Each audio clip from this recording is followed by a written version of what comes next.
Hello everybody, welcome to our channel Students Homeopathy and let's learn together. Today's topic is Principle of Homeopathy. Before that, we should know what is homeopathy. So, homeopathy is a system of medicine or therapeutics based on the law of similia. Currently, it is used regularly by more than 200 million of people worldwide. This system was discovered by a German physician, Dr. Christian Friedrich Samuel Hahnemann, in the year of 1796. So the meaning of the word homeopathy, or often spelled as homeopathy, adding an extra O in the British English, is originated from two Greek words. Homeos means similar, pathos means disease or suffering.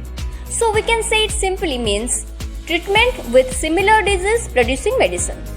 Like earth revolves around the sun, with some definite principle, the infant develops its milestones. Likewise, homeopathy is based on some definite principles. Without that, homeopathy is not the true homeopathy. So, what are the principles of homeopathy?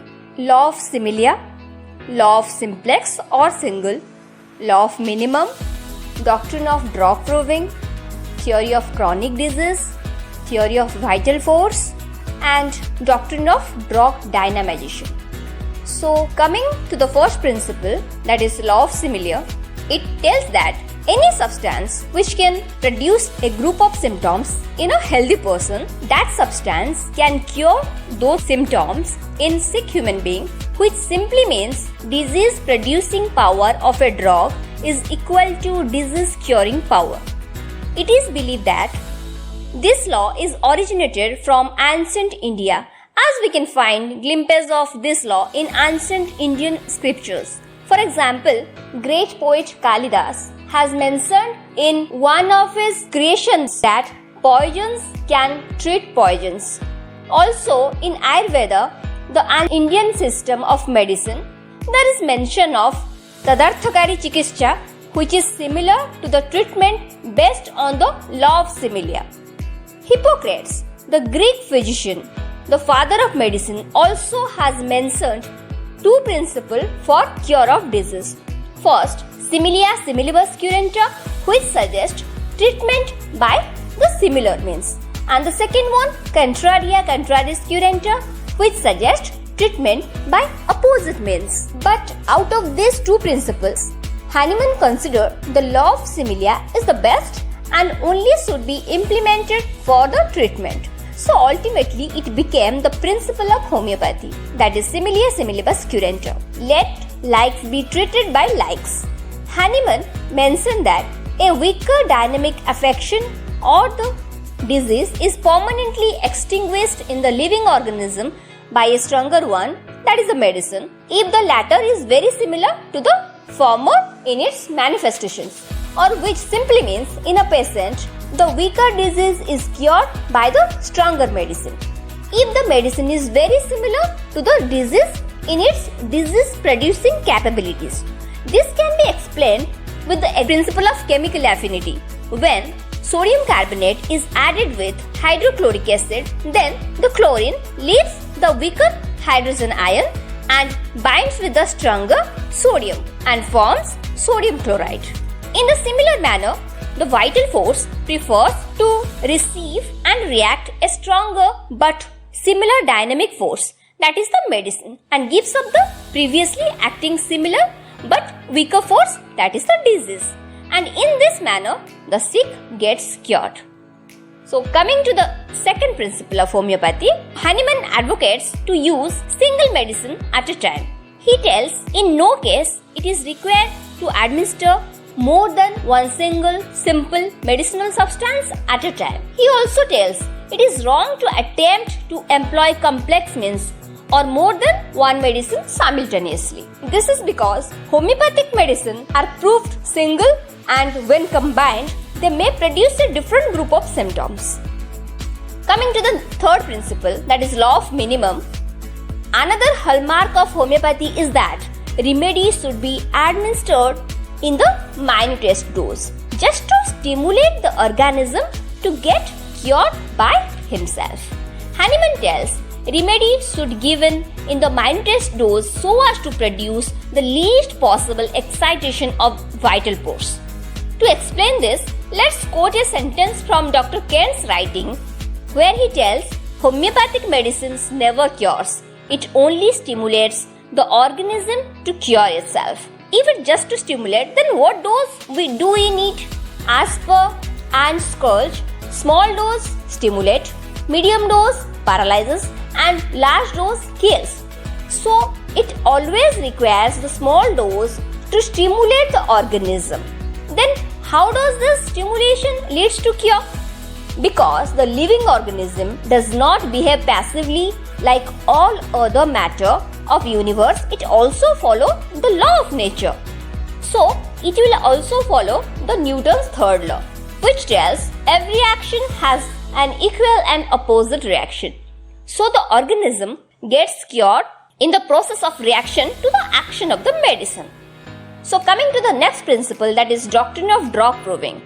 In homeopathy, drug proving is a systematic investigation of disease reducing power of medicine on healthy human beings of different ages, both sexes and various constitutions. So this is the process in which new medicines are added to the armory of homeopathic medicine. And the speciality of homeopathic medicine is that it is proved on healthy human beings in different ages, both sexes and on various constitutions. So according to Dr. Herring, there are 5 steps through which new medicines are incorporated in homeopathic materia medica. These are probability, that means proving. Second one, confirmation, means reproving. And third one, corroboration, means the symptoms produced in the proving or reproving corroborated with their physiological and pathological effects. And fourth one is verification, where the listed symptoms are verified on the sick. And the final step is characteristics formation, where the peculiarities or the characteristics of the drug formed so that it can be differentiated from other drugs and can be individualized. This process of 5 steps can be related to clinical trial of different phases done in the modern medicine for a new drug. So coming to the next principle of homeopathy, that is theory of chronic diseases. Homeopath believes that all chronic diseases are due to the chronic miasm. Miasm is the predisposition towards chronic diseases which is transmissible from generation to generation. Dr. Hahnemann described 3 basic miasms as the underlying causes of chronic diseases. First one, Sora, second, psychosis, and third, syphilis. Out of this, Sora is the main or the mother of all chronic diseases. It is believed that well-selected anti-miasmatic homeopathic medicines act on the genetic level and can change the genetic expressions, as a result curing the present chronic disease and stopping its transmission to the progeny. This might be the reason that homeopathy is considered as the best medicine for chronic diseases, as it can cure the disease from the genetic level. So coming to the next principle, that is theory of vital force. Homeopathists believe that there is a special force or energy which controls the living organism in every aspect. It is said that the material organism derives all sensation and performs all functions of life solely by means of the immaterial being, that is the invisible and dynamic vital force which animates the material organism in health and disease. This concept of homeopathy can be explained with the help of Kirlian photography phenomena. Kirlian photography captures the electrical coronal discharges of living organism. It is seen as an aura surrounding the animals and the plants. It is believed that Kirlian photography might represent an energy field or aura that reflected the physical and emotional states of the living subject. If we will compare these things with the theory of vital force, homeopaths believe that vital force is dynamic, whereas with the help of Kirlian photography, modern science tells an electrodynamic field surrounds all living organisms. Homeopath believes Any alternation in health starts in the level of vital force, whereas modern science tells this field changes during and before the onset of disease. Homeopaths believe man as a whole is affected, whereas modern science tells the electrodynamic field changes as a whole even if particular part of the body is affected. In this manner, the theory of vital force formulated 200 years back can be correlated with the modern science. Coming to the next principle of homeopathy, doctrine of drug dynamation, which simply means that the quantity of the drug is reduced but the quality improved. By this process, inert substances are converted to powerful medicine. For example, common salt is converted to a very useful medicine, that is natriumur. So, dynamation is a physical process by which the dynamic energy latent in crude substances is liberated, developed and modified for the use of the medicine. It is done by the process of trituration, that is systematic repeated grinding, and the second one, succussion, the systematic violent sucking and stroking. This can be explained through the law of conservation of energy, which tells that energy can neither be created nor be destroyed. It only can transform from one form to another form. For example, while rubbing our both the palms, the mechanical energy gets converted to heat. Similarly, we can tell that by the process of succussion and trituration, enormous amount of energy gets imbibed to the homeopathic medicine. Recent research on nanotechnology have found nanoparticles in highly diluted homeopathic medicine, and also the theory of water memory suggests that water retains the power of the substance it dissolved in memory even in very high dilution. So, this also supports the principle of drug dynamation of homeopathy. Coming to the homeopathic practice, there are three pillars. First one, individualization. Second one, holism. And third one, similimum, which are very essential in the true homeopathic practice. Let's see what are these. Coming to individualization, if 4 friends gets drenched simultaneously in rain, all of them will not suffer from cold or fever. Even if some are suffering, the symptoms will not start at the same time and the intensity will not also be the same. If they are taking medicine, all will not be cured exactly after the same duration. So why this happens? Because every individual is unique and different from others. So homeopaths do individualize their patients even suffering from same disease condition and select individualized similimum for each patient. Coming to the next pillar of homeopathic practice, homeopaths consider human as inseparable integration of body, mind and spirit.